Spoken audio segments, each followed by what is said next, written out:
Welcome to the Principal Podcast, where we talk about how the best professional services firms grow.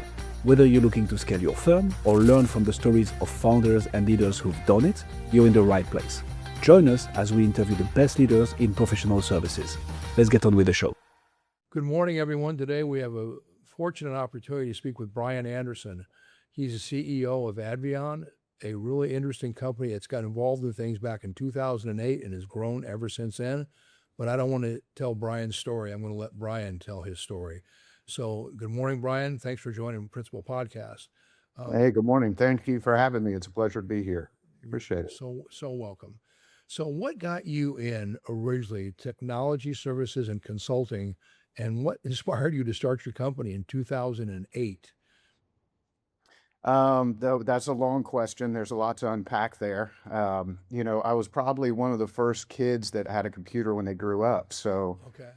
my grandfather gave me a TRS-80 when I was 3, and I learned to read and program BASIC at a very young age. So That is amazing. the original millennial, if you want to go there, There you go. of growing up with and without technology. So technology's always been a part of my life. And I think that when you grow up that way, that kind of shapes how you think. So most of that stuff just comes naturally to me. It's very easy for me to assimilate new things. And as I grew up and was going through life, I always knew that I wanted to do my own thing, but I never knew what that was. Right. And I pursued lots of different kinds of careers, but technology had always been there.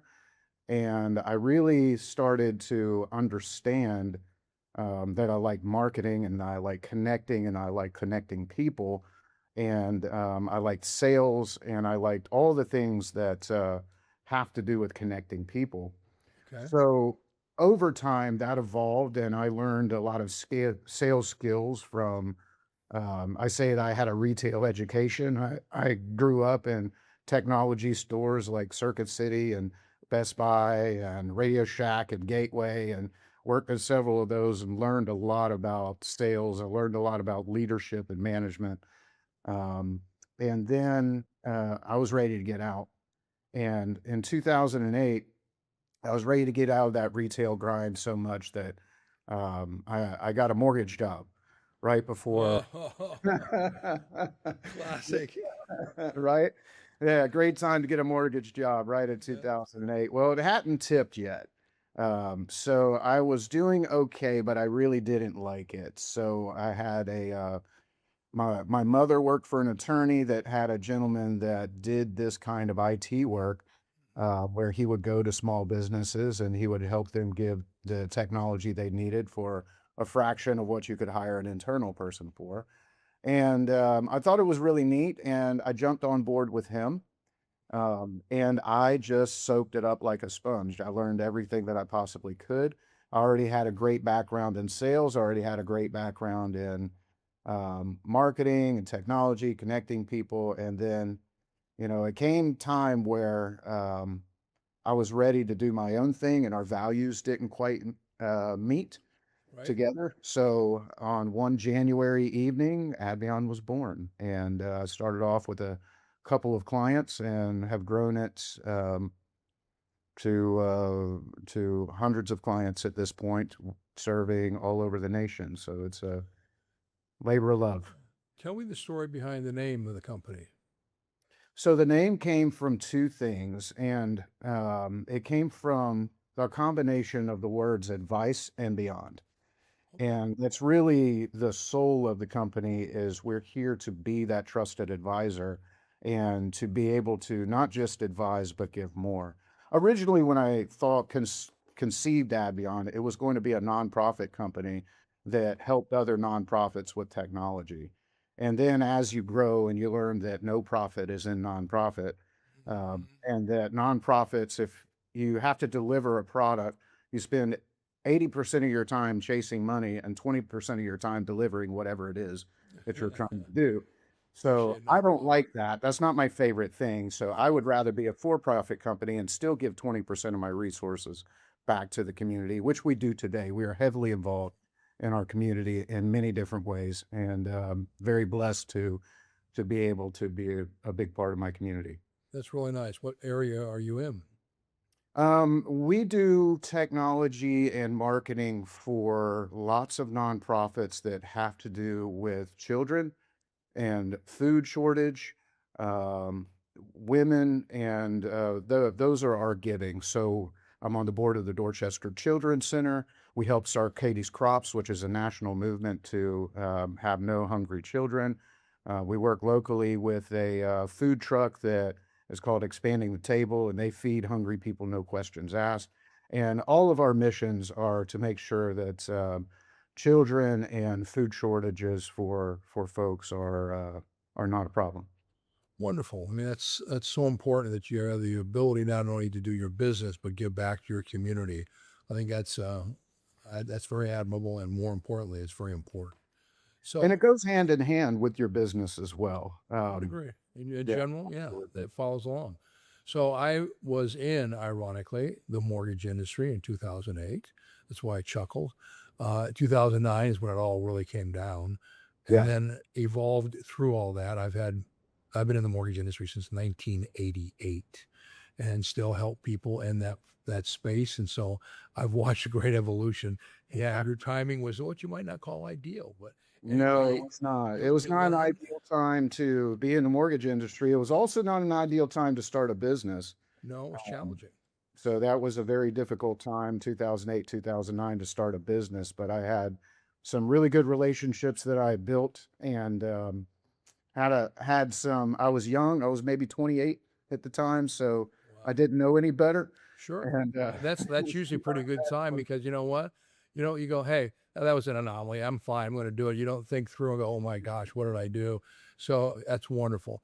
What problems do you feel when you work with your clients, you help them directly solve, and why is that important to you?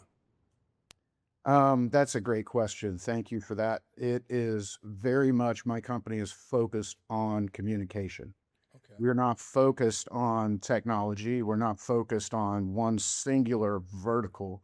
Um, there's a video that I watch regularly just to kind of keep my mind fresh, and it's the Simon Sinek Start With Why video. It's influenced me in my marketing for many, many years. And what it really breaks down is you have to understand why you do something to be able to really maximize and apply that across different regions. And our mission is to connect people, which our tagline is connecting people is our passion. And I don't care how we do that. So if we do that through deploying a router or deploying a switch or developing a website or helping someone with their social media or jumping on a podcast to help people learn how to connect to others, Right. my success is how many people I can connect in this world and the influence and impact that I can make on their lives. And everything else comes with that when you really understand the why. So, I would agree. I mean, you do the one well, everything else follows. And so yeah, and it just, that's the central question. If you ever have someone ask you, can we do something? If it tracks back to that why of why we should do it, and it's a yes, then, it's just a matter of how at that point. then it's execution. Yep. So your clients today, where's your sweet spot? Who's your ideal client you will like to work with, and why? We work really well with passionate people. Okay. We are a very culture first, passion driven company because not only do I have those values, but I've ensured through my hiring process and through systems that the people that I surround myself with also share that why, also share that passion. So we really love working with passionate companies. That can be nonprofit companies, that can be um, actual civil servants. So we do a lot of work with police and fire and Okay. people that do these things because they are called to serve. We work well with those folks. All right. And those are the ones that, and those people live everywhere. So they live in traditional businesses, they live in civil service, they live everywhere, but they're not everyone. So that's who we really connect well with. We just connected with the Spoleto Festival, which is the largest art festival in the United States, and we helped them here in Charleston, which has been an amazing thing. They're super passionate people. And that's who we're looking for, is someone that really loves what they do, really wants to connect to others and make an impact in what they're doing. We're helping those companies become more successful. Now, if you're looking for statistics, the statistics of a company that we're looking for is typically between 50 and 200 um, individuals. And those are the ones that are big enough that it's really complicated and you need to have some kind of higher level technology, but it's too small to be able to have a team of, individuals supporting your tech stack interior. So that's kind of the sweet spot for us. But we also ended, we work with everyone from the 10-person attorney up to, the couple hundred service-based business. And we really aren't trying to focus on a vertical, except for someone who they're stable, they're passionate about what they do, and really want to make an impact in their vertical, whatever that is. Okay. So when you get your name out there, get your company out there, and people find out who you are, how do you do that? And I'll give you some example. Is it a direct email campaign? You've got information data and you want to send out people? Is it social media? Uh, would it be, for example, past clients and your referrals you get from satisfied clients that refer you to somebody else? Tell me how your distribution of marketing is set up. We're a little bit different than a traditional company. We've grown organically at over a double-digit number for the past 10 years. There's been maybe 1 or 2 years that have dipped below that, but mostly we've grown by 10 to 15%, sometimes more year over year. But we do it without salespeople. We don't have any salespeople here. Now, we talk to people, we advise people, but largely the way that we've been able to attract customers is a combination of incredible customer service, white glove, making sure people are cared for, giving our technicians the time and the freedom and the resources to make real relationships with their clients that last decades. Being really good at Google and searches and showing up in the right places. We have a marketing agency, and our marketing agency is fantastic at helping others show up places, but we also use that for us. So we're searchable in the AI metaverse right now. So if you can up chat GPT for certain keywords, we always show up well. But also, we lead with culture first. And that's very attractive to people that are looking for that culture, because a lot of people work with IT vendors and they're just another vendor and they've been burnt by that other vendor. And that's not who we are. And if you look at, our Google reviews, which we have more than all of our competitors combined in the area, you'll see that they drop names. And that's really Your unique team? of my team. And it's not just one name. It's all of the team. All of the team is getting recognized because they have a similar why, and we really work and do care. And that's something that today, when you're looking for a partner, they want someone that is on their side and that is working for them and has that culture and can pay that forward. And especially when you're in IT, because let's face it, I have access to everything that my clients have. Their personal stuff, I mean, we actually control about 1.5 million contacts, and people don't really have that, understanding of that. So you have to be able to trust someone. I was going to say the key word there is trust. Yeah. And you got to be able to prove that trust, and we prove our trust through, verifiable proof. You can see all of our reviews. We prove our trust through our culture, and it's a different environment when you work with us. So we have very, very low attrition rates because we really do care. So we don't need to make all the sales all the time because we have a good recurring revenue model. And then it just stacks up when we get a new client, one on top of the other. And we grow because our existing clients grow. We do a great job helping them grow. And then also we get leads from online, we get leads from our referrals. I get leads from going out in the community and doing good community work. I have a marketing manager. She does the same thing, where we are encouraged to go out there and make our community better. And who knew community leaders like that? And they're the Yeah, ones that run really. businesses.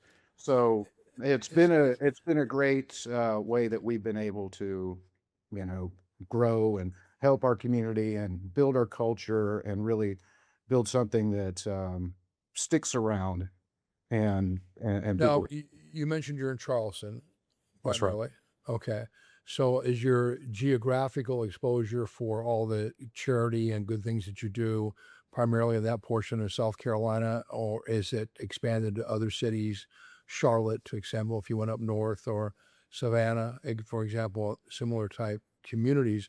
Do you try and do those type of things there, or you really kind of, you said you go out in the community, grin and grip and smile and get to meet people and all that good stuff. You probably don't do that when you go to the other cities, or am I wrong? We're growing our community. That's something that over time I think happens when you get new opportunities to learn and to grow and see where people need help and where the where that is welcome. There are some places in the Charleston metro area, which is very large. It's a It is. tri-county area, and we actually have a place in Somerville, which is outskirts of Charleston, but we work with all of the area, and we get down to Hilton Head. We get up to Okay. Columbia. We have a pretty good circle that we do our boots on the ground for, and Okay. that's something that we're really comfortable with as far as our philanthropy goes. Is Right. being present. We want to be present when we do. No, yeah, it's not an online thing. It's in Yeah, person. but we have great systems to help companies remotely support their employees because there's more remote companies than ever. And we have national companies that, have employees that roam internationally, and we're able to support them because we put in great processes in place to make sure that they can get whatever they need. So we're based out of Charleston with our technology, or with our house and where we're at, and we really work well with passionate people here. But we find that it's just as easy to support someone in New York as it is here, and we have several clients from all over the United States and all over the world that have worked with us. Yeah, I always say, you know what, with technology today, I don't care if you're next door, a block away, or Nome, Alaska, I can help you. So it doesn't matter. And same feeling for what you guys do, obviously. Um, you have to put sure that you have your clients come back, and you want to make sure the customer service level sounds extremely high, which is where you build a lot of your referrals off of. Do your clients sign 6 month, annual statement of work contracts? How do they know what the project is? And more importantly, does it renew automatically? How do you retain your clients? That's great. Well, first of all, I don't retain my clients with contracts. I retain my clients with amazing service, with Service. people that care, and with a culture that grows and helps them grow their business. And I've always told people that if your IT company isn't saving you money, then that's a problem. My services I pay for by making good decisions for a company. So Right. they have less downtime and they have all of these things. And the companies that work with us realize that really quickly when they go through our onboarding process. And Okay. we're very thorough about going through their internet bills and their phone bills or whatever that is that we have to do, their marketing stuff. So I don't retain clients by contracts. I Okay. do have contracts. Contracts are necessary for banks. Contracts are necessary for valuations in the world at large or whatever. And we do have contracts that are typically a 1 year contract, Okay. but I do have an out clause because I'm not going to be the abusive boyfriend that if you want to leave me, I get you stuck, right? You're stuck with me. No, Right. I Right. make it Right. better. Well, that's a really big thing in the industry right now is sticking people in contracts they don't want to be in. And that is absolutely against our culture and our model. Yeah, I would think it So, would be. yeah, if there's any reason that a client wants to leave, they give us written notice and we get a 30-day notice. And the 30-day notice is really to make sure that we can offboard everything professionally. So we don't have any surprise bills or whatever. There's a lot of this that happens in the industry, and we don't play games. And that's something that keeps our clients around as well, is we don't play games and we shoot straight. So if it's not a yes man thing. If we really think that something's going to be better, we're going to bring that to the table because it's in your best interest, whether you want to hear it or not, or action on it or not, is really up to you. But as a trusted partner, most of our clients really listen to us. And after a while, they don't even question us most of the time. They're just like, hey, we need this. Let's go ahead and do it. I understand you're on our side and I appreciate it. So that's where everybody gets to. But to tell you that, yes, we do have contracts. They do auto renew after every year, so we don't have to recycle that. We do have annual check-ins with all of our clients to make sure that all their security and several things are working. We have drills with our clients. So we just went through a hurricane drill at the beginning of June where we go through and we check every single backup in our company. And we then call every one of our clients to make sure they have a disaster recovery plan and they have a disaster continuation plan. So if there was a hurricane, how are you going to work? How's payroll going to happen? And those Right. kinds of things. Well, And we that, do- in your part of the world, that's a necessity. And pretty important for me being on the coast. Yeah. yeah, So, darn but right. it's also a really great excuse for me to make sure that everything is right, make sure that they have a disaster recovery plan and a disaster No, continuity it's plan, smart. and touch base with our clients every single year. We do this biannually with some kind of system like that, but we put those systems in place to, um, not just protect our clients, but also they know that we are thinking about them even when they don't see us. Sometimes they don't see us for a long time. So we'll make sure that we give them the reports, show them Right. everything that we're doing. Transparency is a huge thing for us. So we're very transparent on everything we do, the good and the bad. Because if you're getting that your backups are working every single day for an entire year, that's probably not true. Um, you need somebody to say, hey, yeah, it didn't work this time. There was a restart or something like that. And you really need that transparency to show that things are being monitored. Correct. Well, and again, with your client base, your culture you're trying to establish and trust, all that all falls in hand with what you're doing. And I think, your strategy, in my opinion, is very solid. I have a question for you as an owner. You can only do so much, and you don't have salespeople, so you have great operations support. And with that operations support, you got to make sure you check in on them, how things are going, customer satisfaction levels, etc. How, as you as an owner, how do you have time to not only do that, but grow your business? That's a great question. Over time, you have to evolve as a leader. And there's lots of business classes out there that you could take to educate yourself on when to hire that first leader, when to separate yourself from the projects, when Right. to do this. I'm a working CEO. I actually love what I do. I was Yeah. just on an install yesterday. And that's something that's just ingrained in me that I would never ask somebody to do something that I wouldn't be willing to do. Or Um, know how to do. Sure. Well, I like to lead from the front. I like to be the one that's got the sword and is pointing it, and not be in the back and say, "Hey, call me if you need the arrows."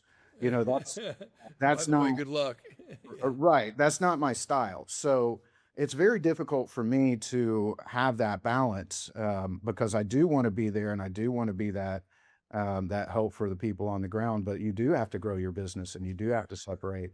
One of the things that has been great for me is realizing that I'm not in a bubble, that I'm not alone, that there are other organizations and other entrepreneurs out there that are willing to connect with you and they're going through the same things you are.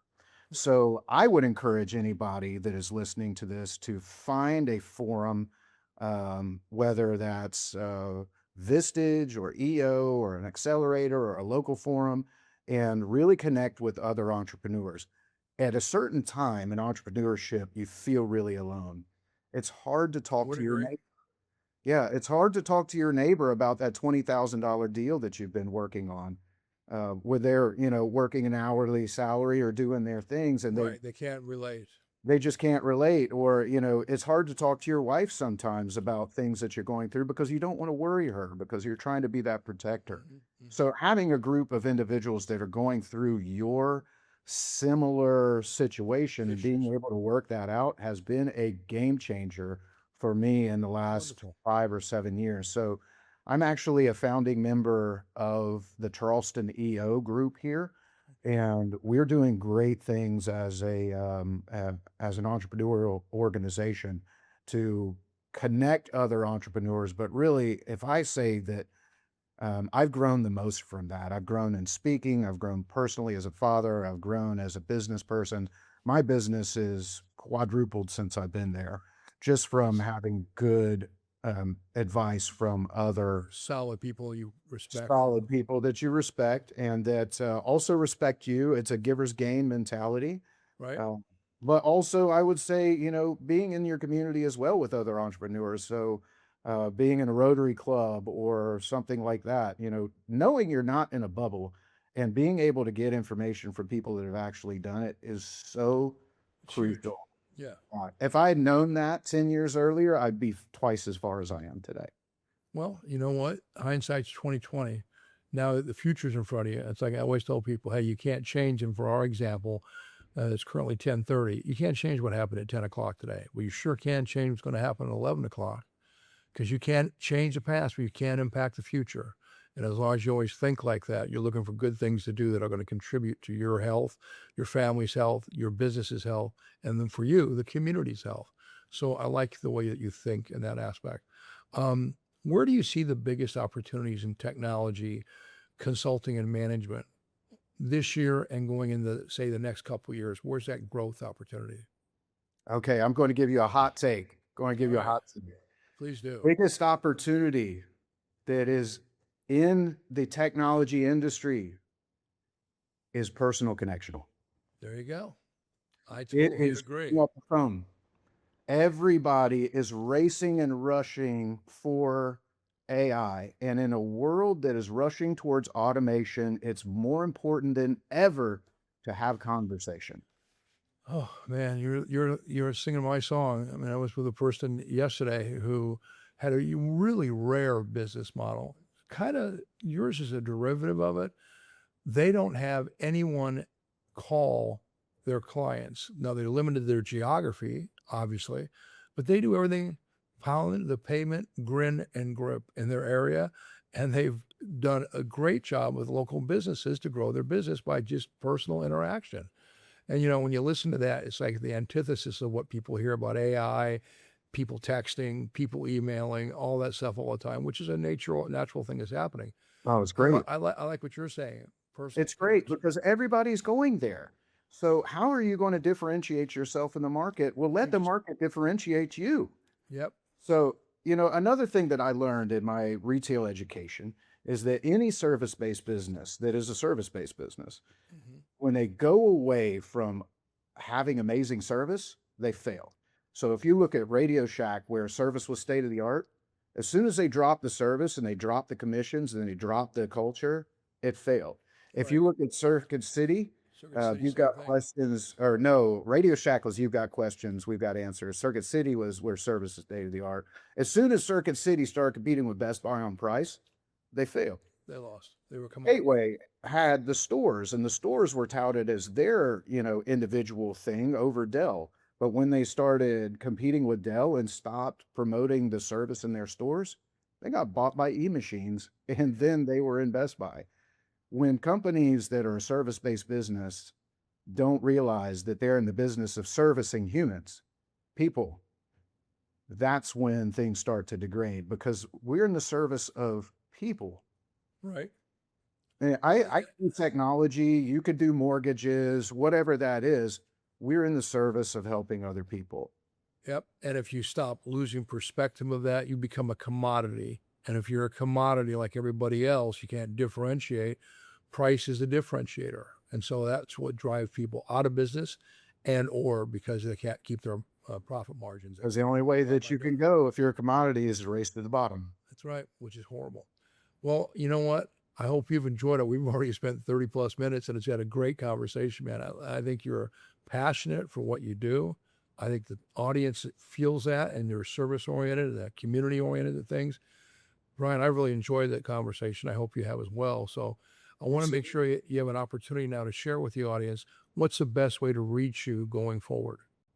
The best way to reach me is through my company site, ADVYON. I'm going to drop a link to my Drive card, which is my personal business card, my one-page business card that we've been developing a SaaS company for.